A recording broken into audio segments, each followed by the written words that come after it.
ខំរៀនណាមួយទុកឲ្យពួកពូទៅការពារជាតិឆ្ងល់ដល់ហើយ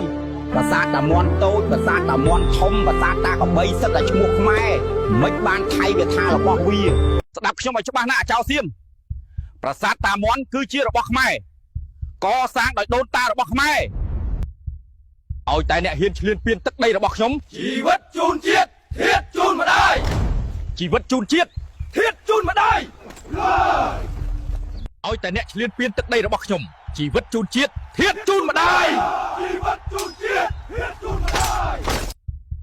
តបយើងត្រៀមខ្លួនរួចហើយឬនៅត្រៀមរួចហើយតបខ្មោចពួកខ្ញុំក៏ត្រៀមរួចហើយដែរចិត្តជាកូនប្រុសមិនចោះចាញ់ជាដាច់ខាតស៊ូ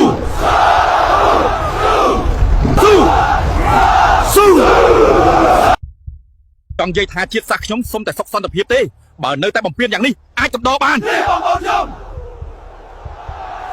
Sisters fight នេះបងប្អូនខ្ញុំ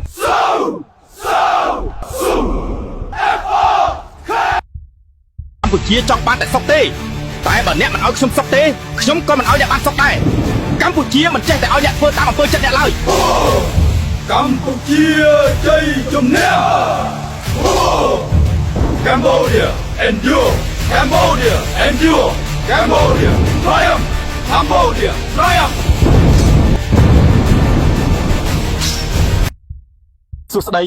តើពូជសៀមជាចៅលួចទឹកដីខ្មែរមែនឬអត់កញ្ញាចាប៉ិតមិនហើយប្រូអាសៀមចៅតពូជ